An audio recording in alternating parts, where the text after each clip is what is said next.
all the actual information was at the edges. It wasn't coming from the center. It was all at the edges. It's kind of like Jordan Hall talks about, like, that that's the great part of the internet. So I found all the value I had was from listening to people like Robert Malone and Peter McCullough and yourself and Pierre Corey and all the FLCC doctors, Paul Merrick, and on and on and on.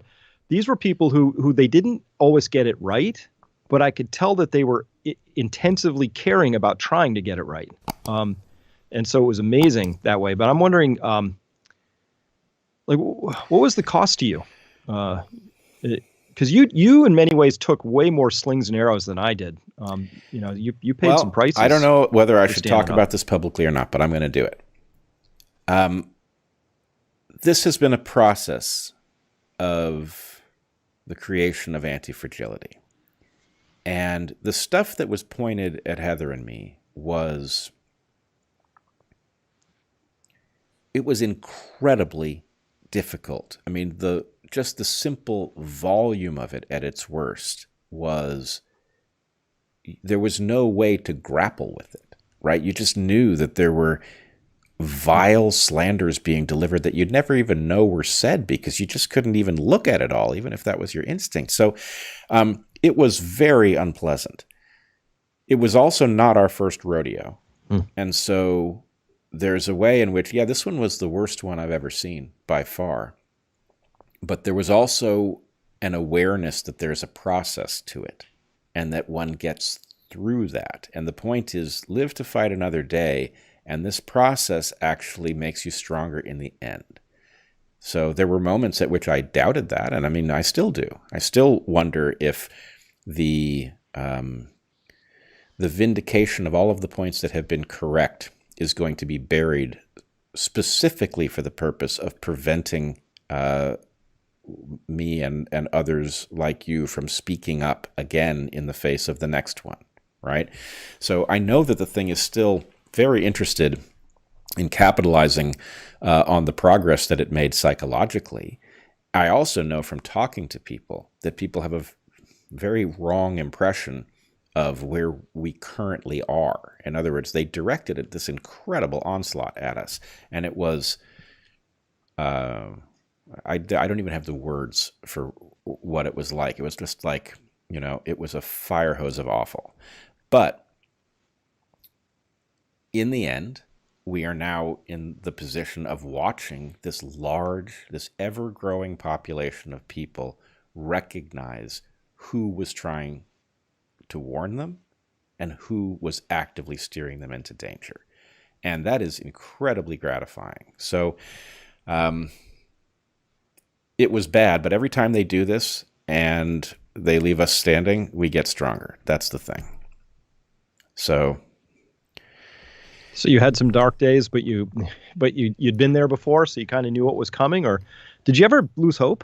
Like that? Oh my God! Yeah, I mean, I still worry about that.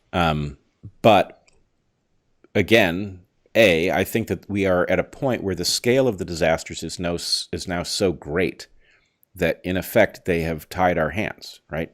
We might as well fight, right? Because the solution of not fighting, that's going to be a short ride. So we have to fight. That would have been my inclination, and I know your inclination also. And they created some dark days, but in the end, I'm not at all convinced they didn't, their plan didn't backfire, and that they didn't, let's put it this way. I told people who were close to me back when the lab leak story broke, right? And of course, nobody has formally acknowledged that this is what happened, but we all know that the evidence has gotten stronger and stronger. I told them, look, that was a surprise win. I didn't think we were going to win that one. I knew we had to fight it, but I didn't think we were going to win. Having won it, there are now two others, right? There's the question of early treatment, and there's the question of vaccine safety and efficacy. If the public wakes up on all three of those fronts, suddenly we now know something. We know that the following systems have completely failed to protect us and in fact have steered us into greater danger. The academy, the press, big tech, the public health apparatus and all of the governmental structures it is plugged into, That is an amazing across-the-board failure. And no one who is paying attention could possibly look at a failure of all of those things and come away with the impression that anything small could possibly put us back on track. So the reason that we put ourselves in danger in this case was that there's a process I describe, which is that certain stories diagnose the system, right? The Evergreen story diagnosed the press, right? Part of the press couldn't report it because it went in the wrong direction for their audience. And another part of the press could report it. And so it revealed this process of like everybody can report the stories about the other side and they don't report the stories about their own side. So the New York Times completely fucked it up. Well, they have fucked it up. There were people on the editorial page, but never mind.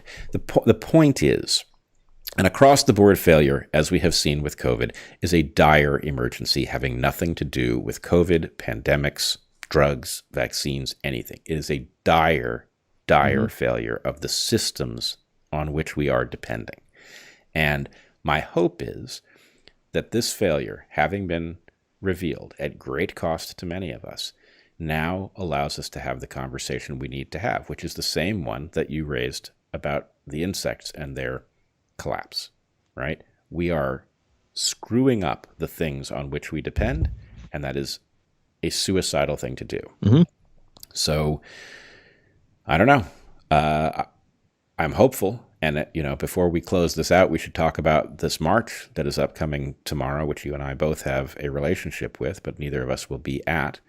But I think we are at that moment where the system has revealed itself, and I don't know that in our lifetimes we will get a better opportunity to have the conversation we need to have about civilizational collapse, which is looming because these systems have stopped doing what they're supposed to do.